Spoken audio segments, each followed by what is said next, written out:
great. DJ Parlay sounds great. The K12 was the best-selling powered speaker box on the market over the last few years. And just as a notice, QSC has not lost any of that traction. They actually are unable to keep up with demand. There's the K8.2, K10.2, and the K12.2. Those are the tops we're featuring.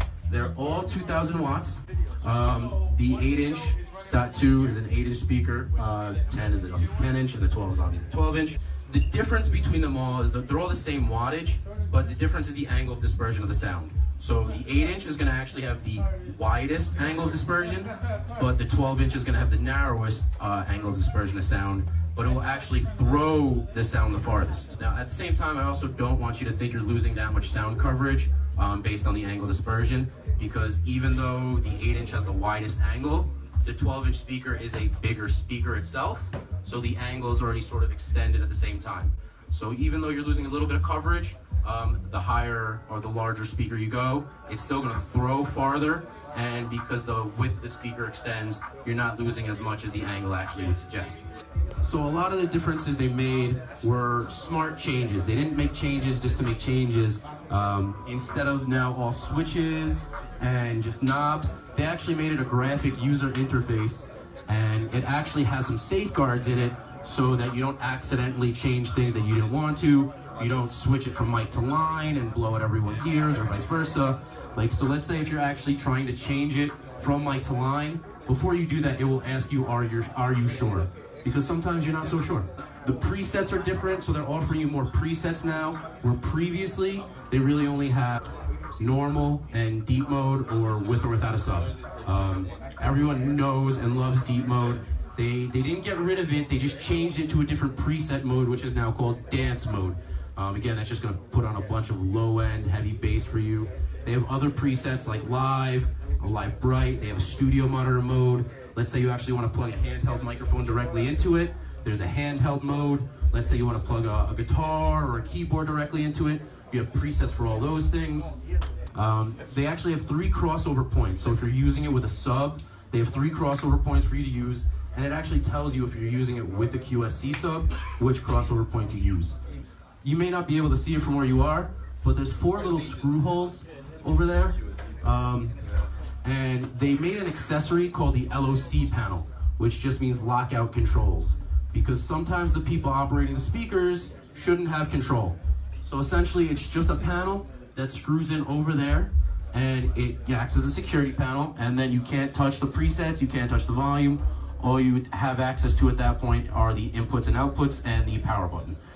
QSC is now trying to separate things out into families. We've realized that people are using the KW181 more with K tops or with KLA tops, as opposed to using it with a KW top.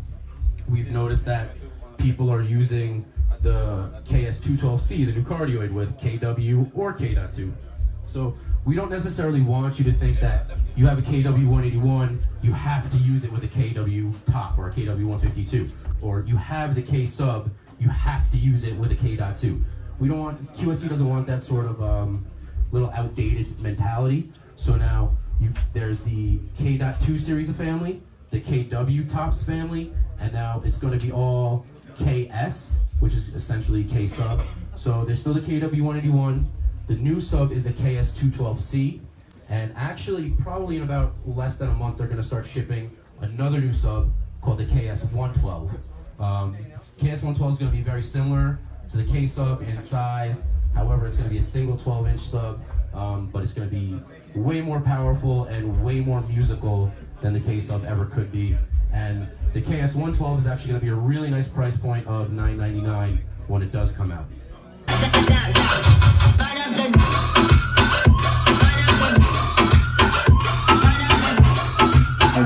Where I am behind the speaker, I actually do not feel any vibration. So that's one of the great things about this sub. You can put it up against the wall, and then you won't have any of that mistimed aligned bass reflection. It's going to keep all that bass pushing forward. So you can actually have the sub vertically as it stands now, or you could lay it on its side horizontally, because if you look on it on the left side, there's little indents for its feet, so you can double stack it if you want to do it vertically as opposed to horizontal. If you want to do it horizontally instead of vertically, I'm sorry. And it will then still keep the same cardioid pattern, so you won't be losing any of that. It's one of my favorite products. I own and use the TouchMix 8 in my house personally. Another cool feature is I have remote access to the mixer. I don't need an iPad, I don't need an iPhone like some of the competition where the digital mixers require an iPad or something like that. What happens is the mixer will create its own network, and then I can attach my device to it, and I can assign how much security I want to have on this device. But let's say I'm mixing a band and the drummer wants access to hear his drum mix. I can give him access to only affect his drum mix. Okay, we have an effects wizard. I guess we're going to talk about that. We have a pitch shift, reverb, mono delay, stereo delay, reverb, all different types of reverbs for different rooms, different areas. And again, if you've never mixed before, there is an FX wizard that will actually help you and teach you how to place these effects on the individual channels and guide you through suggestions and things like that. So, mixing can get overwhelming. There's a lot of things going on.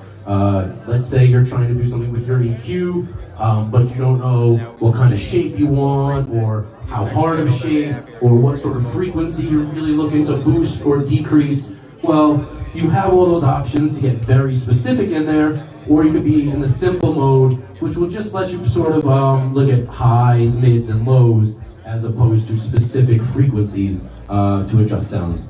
There are real-time analyzers built on there, so you can actually have that running the whole time. And then let's say you hear something like something tubby or something weird in a certain frequency range, the real-time analyzer will actually show you that. So I don't know if you can see this on my screen right now, but at the top over here, you can see all the levels jumping up and down.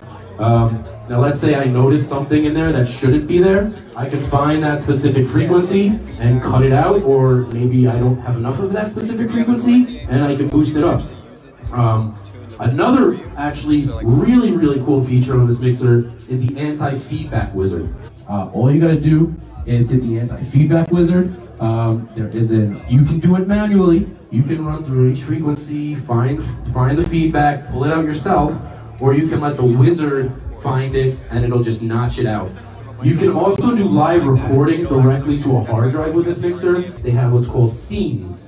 So, let's say you have an 8-piece rock band, 6-piece rock band. I can just go to the scene, I can load it up. Not only will it bring in all the presets, it'll label all the channels for me, it'll tell me what instruments need fan to power, what mics need fan to power, which ones have gates, compression, which ones have effects on it. And then additionally, you can save both user-made presets and user-made scenes. You can save the scene either directly to the mixer or to a USB flash drive, and then next Friday when you show up again, all you gotta do is hit recall on the scene and you're done mixing. One of my favorite buttons on the mixer actually is the info button. You don't know how to do something on the mixer, you hit the info button and the instruction manual loads up right there on the mixer. There's a number of cool accessories for the TouchMix 30. There's a laptop accessory stand for the top. Again, sold separately. We have it on this mixer right here. So this little piece right here is actually a separate accessory. Additionally, there's a tote for it, for the 30, also sold separately. The TouchMix 8 and the 16 both come with a tote. The 8 and the 16 come with a Wi-Fi dongle. The 30, you're actually gonna have to purchase a wireless router to use.